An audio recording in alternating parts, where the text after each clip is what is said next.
Welcome to Edusathi's lecture on line graphs. Again, this is a topic under data interpretation, and make sure you've gone through the introductory video on DI before you look at this lecture.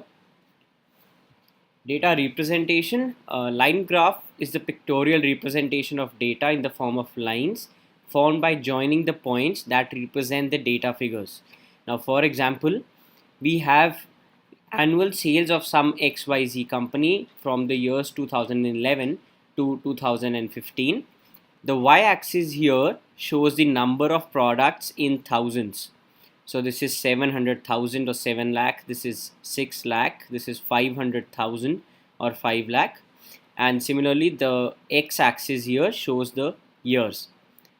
So we have this blue line representing the sales of this product A, the red line representing the product B, and the green line representing the product C. So we see data points here. For 2011, the sale of this product A was 5 lakh, and the sale of this product B was 6 lakhs. The sale of this product C, shown by this triangle here, was somewhere near 4 lakh and 80,000. Similarly, all these points here show the data in the respective years, and these line graphs have been formed by joining these points. This star marked here shows that figures for 2015 are not the actual one, but based on some projected numbers. So a few points to be remembered before we proceed on solving questions. Pictorial representation of data helps to understand the trend immediately, that is whether the data shows a continuous increase or decrease over some period. So if you look at this graph here, this product B shows a continuous decrease from 2011 till 2015. Similarly, this line graph for C shows a continuous increase. So from 2011, it goes up gradually and reaches this 6 lakh mark in 2015. Whereas this product A first shows a decline and then shows an increase. Now we'll talk about growth and growth rate. I've already discussed the difference between the two in the introductory lecture on data interpretation. Now growth and growth rate can be compared directly through the line graph, which is directly related to the slope of the line. So growth is directly proportional to slope. What does this mean is that, for example, I take this point for this product A here for the year 2013, and then I take this second data point for 2014 for the same product A. Now, the greater the slope of this line, the higher is the increase in the growth. So this increases from 4 lakh to about 5 lakh and 80,000. Now, had this slope been even more steeper, I'll show you with a change of color. So if this slope was something like this, so this is a more steeper slope. So this goes on to 6 lakh and 50,000. So more the steepness in the slope, the more is the growth. Similarly, the growth rate is also directly proportional to the slope. The more the slope, the more is the growth rate. Also, growth rate is inversely proportional to base value. Now, this is a very, very important point. Now, what does this mean is, let's say I have a figure of 500 and I increase it by 10. So this makes it 510.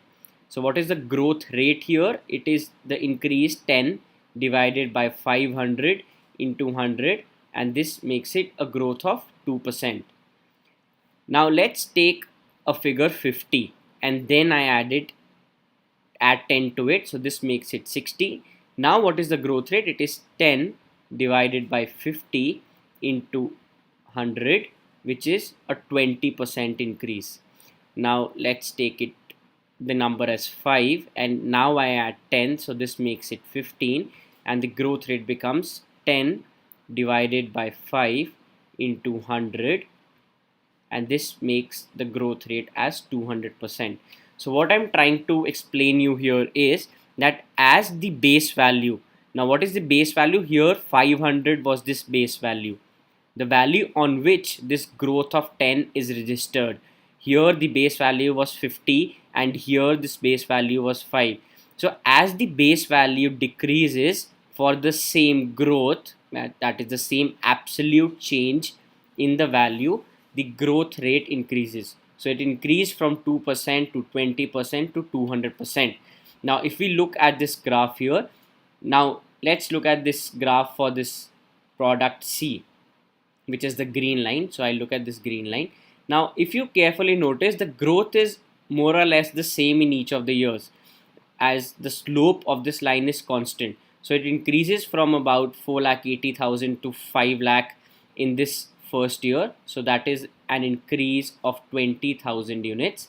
Similarly, when it goes from 2012 to 2013, again there is a growth of 20,000.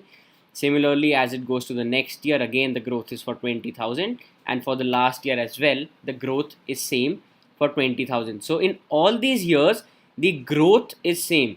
So the growth remains 20,000, but the growth rate changes, because in the first year, in the year 2012, this 20,000 was recorded over a sale of 4,80,000. Now for the second year, that is the year 2013, the same growth, that is the growth of 20,000, was recorded at a higher number, that is 5 lakhs. So even if the growth was same, the growth rate has decreased. This is what I explained you through an example here, and this is what this second principle says. So the growth of C is gradually over the period, but the growth rate is decreasing as the base is increasing.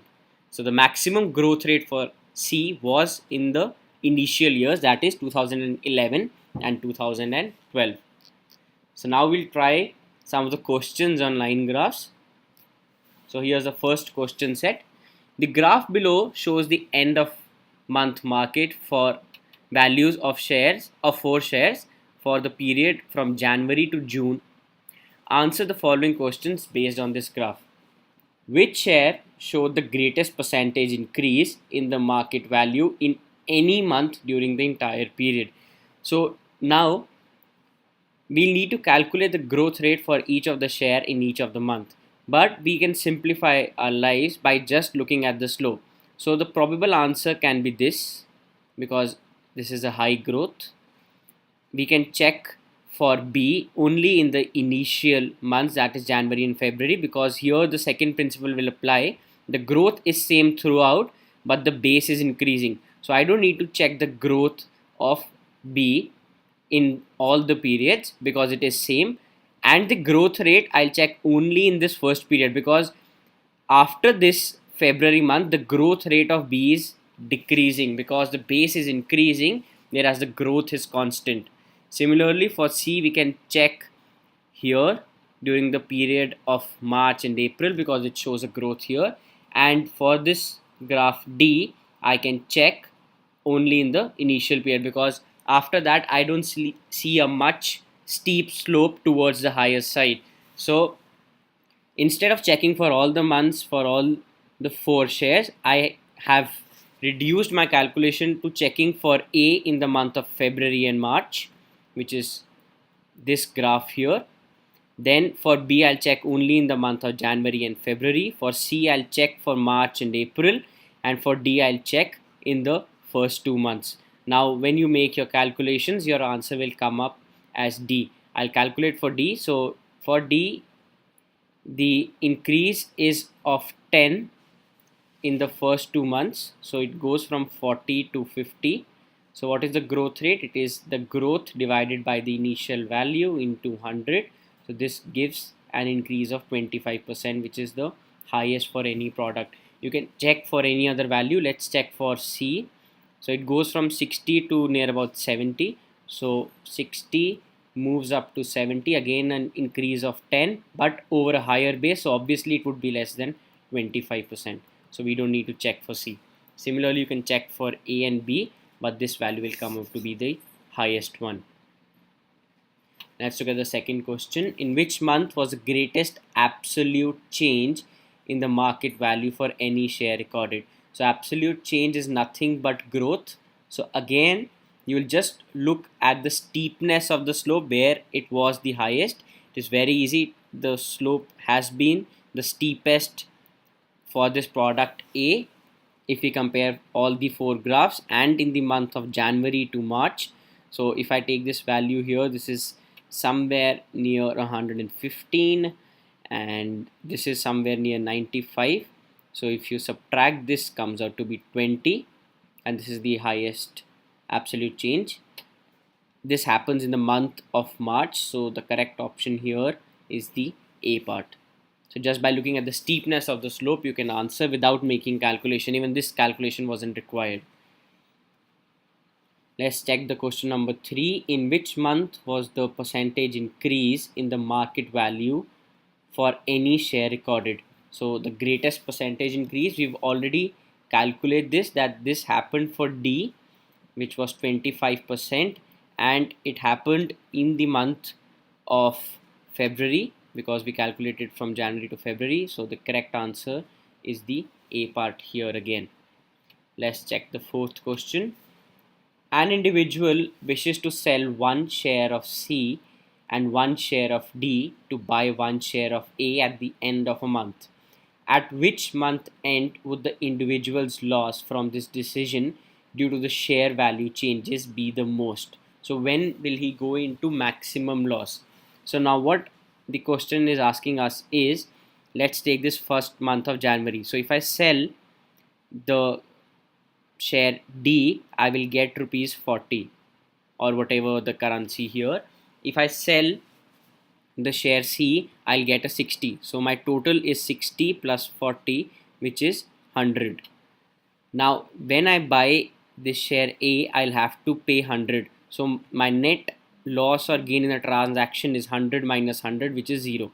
Similarly, I need to do for all these months, for February, for March, for April, for May, and for June. So I formed a table here. As mentioned, for January, I get 60 for C, 40 for D, total earning is 100. I buy A for 100, there is no net gain or loss. When I do for all the months, I have the net gain or loss in this last column here, and the maximum I can lose is 10, which is in the month of June. So the correct answer option here is the D part. Again, we have another question on the same logic. An individual decides to sell one share of C and one share of D to buy one share of A at the end of the month. What can be the individual's greatest gain? So again, the same table I drew in the previous question. Herein, I want to answer what would be the greatest gain in the transaction. As it is very clear, the greatest gain would be of plus 10 in the month of February. So the correct answer option here is the B part. So now let's look at this second set in line graphs. Study the graph below and answer the questions that follow. Let's understand the graph first. I have years on the x-axis. This blue line depicts the sales. The red line with squares depicts the expenditure, and I have equity here. Nothing is mentioned about the units on the y-axis. So we'll just take this as 140 units, 120 units, and so on. In which year is the profit per rupee of equity the highest? Now profit is defined as sales minus expenditure. So what they want to ask us is, if I subtract this sales, which is 80 for this first year, minus this expenditure, which is about 76 for the first year, so this gives me a profit of 4. When I divide this 4 by this equity in the first year, which is nearly 8, so 4 by 8 gives me a ratio of 0.5. So in which year is this ratio the highest? So per rupee of equity means that I have to find out in which year profit divided by equity has the highest ratio. So we'll calculate. So this table here shows the different years. I have this sales value minus the expenditure, and this gives me the profit. These are the equity values, and this is finally profit divided by equity. So if you calculate for all these years, you will get for year 1991 the sales is 92, the expenditure is approximately 88. This gives you a profit of 4 divided by it, this gives you 0.5. Similarly, calculate for the rest of the years. We find that the ratio is maximum in the year 1993. So it's an easy question but a little calculation intensive. The simple annual growth rate in sales was the highest between which of the following years? Now, this means that I have to calculate the growth rate in sales. So I've calculated here in this table. In 1990, the sales was 80, grew to 92 in the year 1991, then 206, and then finally to 128. I've calculated the growth rates here. This has been calculated as 92, which is the final value, minus 80, which is the initial value, divided by the initial value 80 in 200. So this gives me a 15% increase. So you calculate for all these years. Remember, when you calculate for 1990 to 92, this means you are doing this 106 minus 80 divided by 80 in 200. Whatever the answer comes up here, you have to divide this by 2 because you've been asked the simple annual growth rate, and in the formula for SAGR, you always divide by n, which is the number of periods. This is what I discussed in the first lecture. Anyways, this is not going to be the answer. The answer is in the year 1993 and 92, which is 21.75%. So the C part here is the right answer option. Let's look at question number 3 in the set. In which year is the sales per rupee of expenditure the lowest? So here I have to find out sales divided by expenditure, and in which year is this the lowest. So again, I form this table. The first column here shows the years. These are the sales in the different years. These are the expenditures in the different years, and this column has been found out by dividing this column here 80 by 76. Similarly, this one is 92 by 88, and you can calculate for all the years. So we have to find out when this ratio was the lowest. This was lowest in the year 1991. So the B part here is the right answer option. Let's look at the next question in the set. In which year is the sales per rupee of equity the highest? So nothing but we have to find out sales by equity. So again, I form this table. Sales for the different years I mentioned here, equities for the different years I mentioned here. I've marked an X in 2 of these cases because I don't need to find out the ratio for these 2 cases. Why? Because in this case, the first case, the answer is going to be 80 by 8, which is nothing but 10. But here, the answer is going to be 92 by 8. Now, since the denominator remains same, which is 8, but the numerator increases, so definitely this ratio will be greater than this one. Similarly, I don't need to calculate for this year 1992. I'll straight away calculate for 93, because in 92 the ratio is going to be 106 by 22, whereas in 93 it's going to be 128 by 22. Again, there is an increase in the numerator with no change in the denominator, so this will give you a higher ratio, which is 5.81. Anyways, the answer is going to be the B part here, as this ratio is 11.5. Now let's look at the next set in line graphs. This is a very interesting set, and here you'll find out that most of the answers you can actually tick mark just by a mere observation on slopes. This is what we discussed in the beginning of this lecture. So answer the questions on the basis of the information given below. We've been given the solubility temperature relationships for various salts. So I have potassium chlorate, I have potassium chloride, potassium nitrate, sodium chloride, sodium chlorate, and sodium nitrate, and I have different colors to represent the solubilities. So the solubilities is given in kgs per liter of water. These units are important. And on the x-axis, I have temperature in degrees Celsius. So what these line graphs show is that the solubility of all the salts change with temperature. Mostly they increase with temperature. It means that as you keep on increasing temperature, there is more amount of salt that can be dissolved in a given quantity of water. So let's look at the first question here. Which of the following salts has the greatest solubility? So the first, I'll just change the ink color. The first salt is potassium chlorate at 80 degrees Celsius. So potassium chlorate is given by this blue line here at 80 degrees Celsius. The answer is somewhere near 0.4. Potassium chloride at 35 degrees Celsius.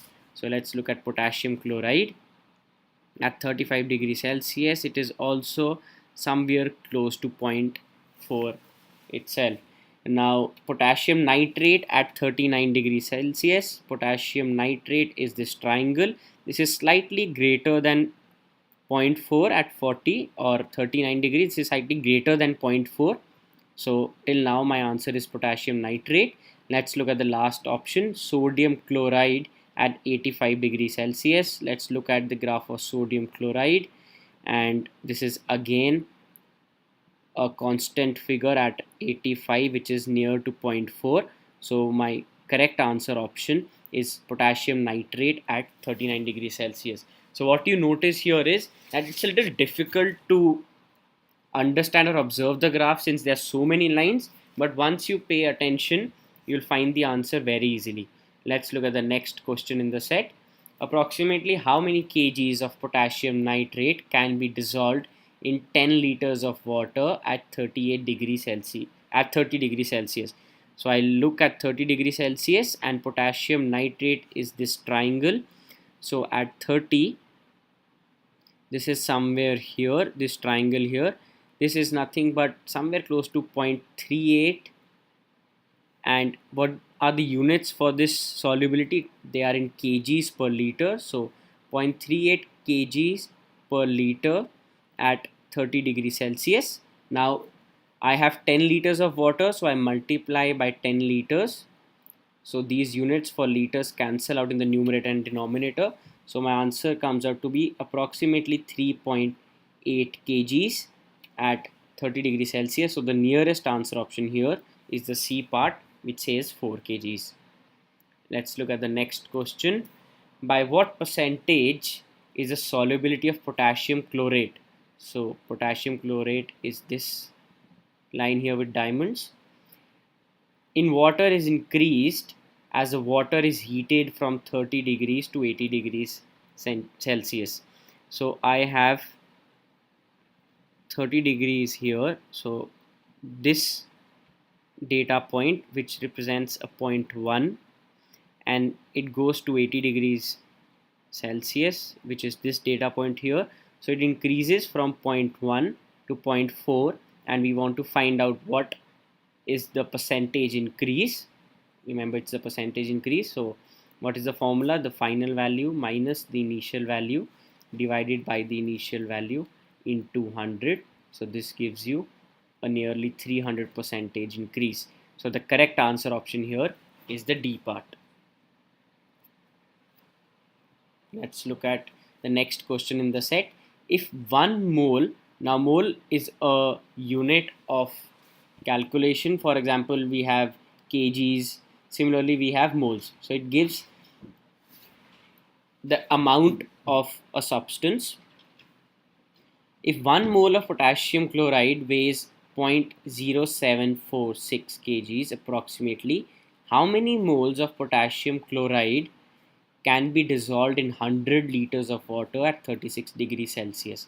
So first let's look where is potassium chloride. So this is potassium chloride and represented by this red line. We want it at 36 degrees Celsius. So at 36 degrees Celsius is somewhere here. So I get this data point here, which is nearly 0.4. So the solubility at 36 degrees Celsius is 0.4 kgs per liter. Now I have 100 liters of water. So how many kgs of potassium chloride can be dissolved? It is 0.4 kg per liter multiplied by 100 liters. Again, these liter units cancel in the numerator and denominator. So this gives me 40 kgs. But now I want to convert this to moles. I know that 1 mole is equal to 0.0745 0.56 kgs. So how many moles are 40 kgs? I simply divide 40 by 0.07456, and this will give you the answer somewhere near 536 moles. So the nearest answer option here is the D part.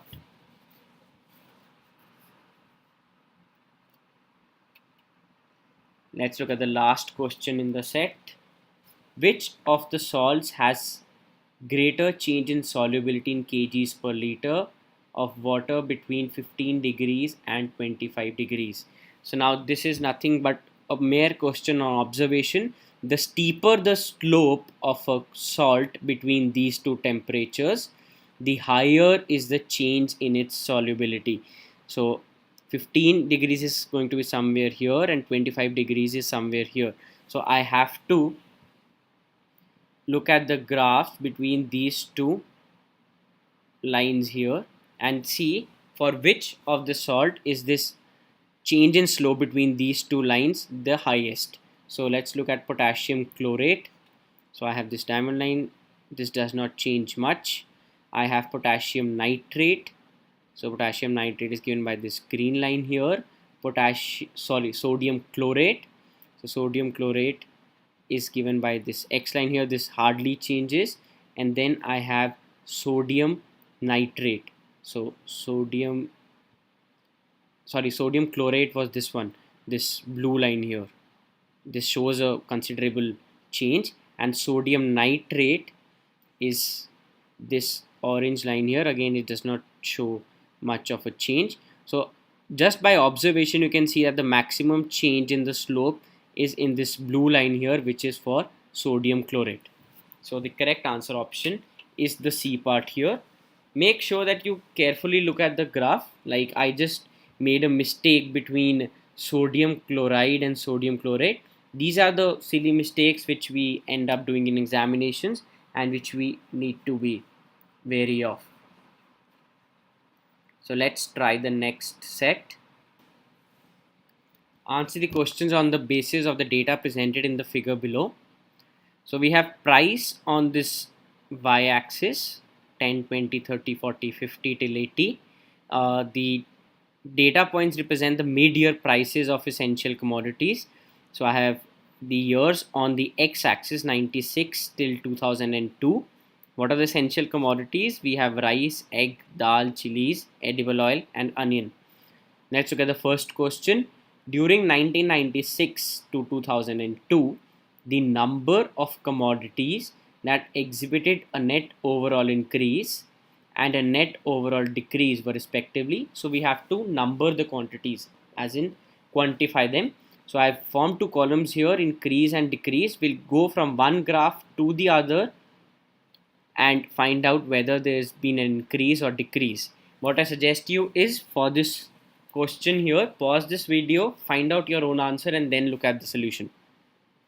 So we look at this green graph here. It started from somewhere near 70 and it ended up below 70 for sure.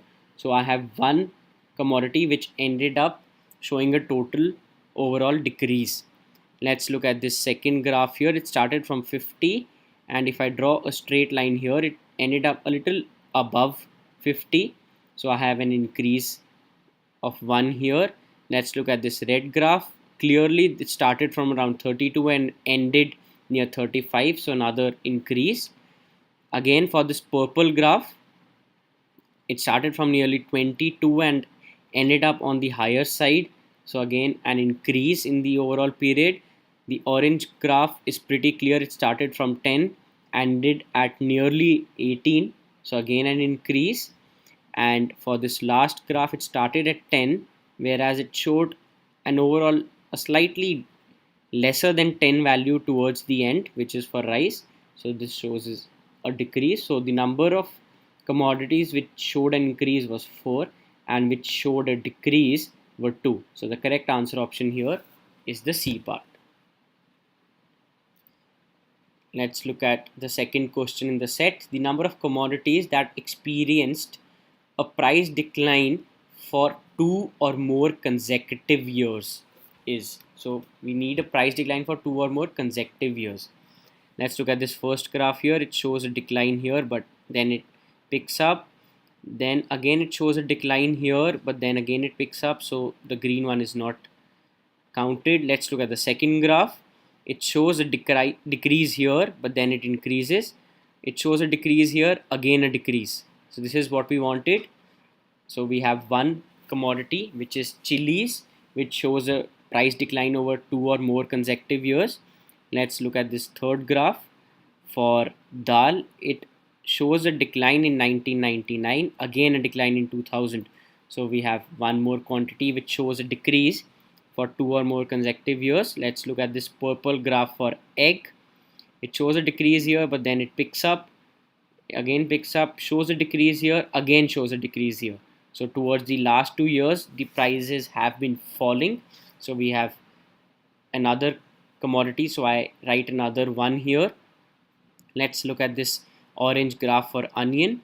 It shows a decline here in 1998, again a decline in 1999.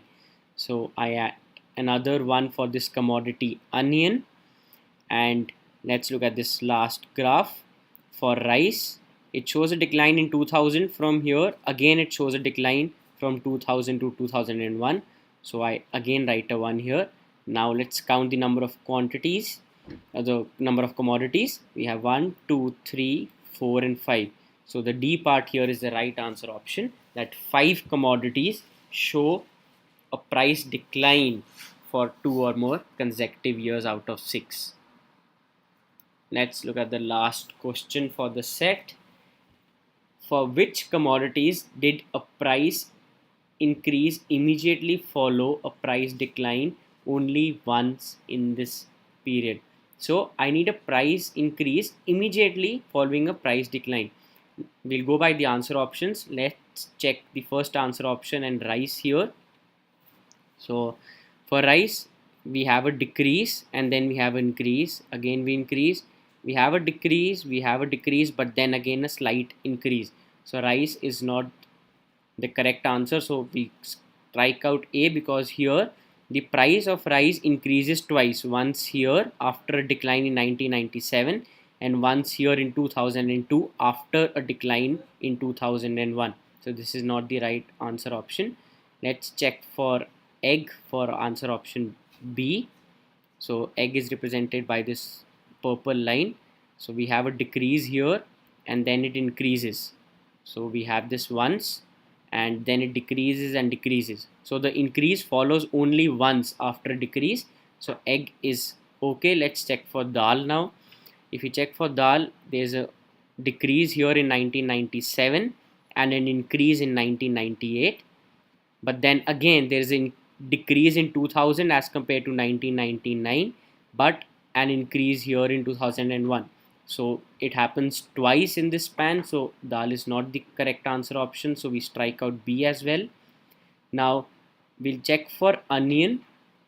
Now the answer option C is not possible because onion only is incorrect, since we've already checked that this condition holds true for egg. So obviously C will not be the answer option, and the D part is the right answer option, that egg and onion show this particular symptom.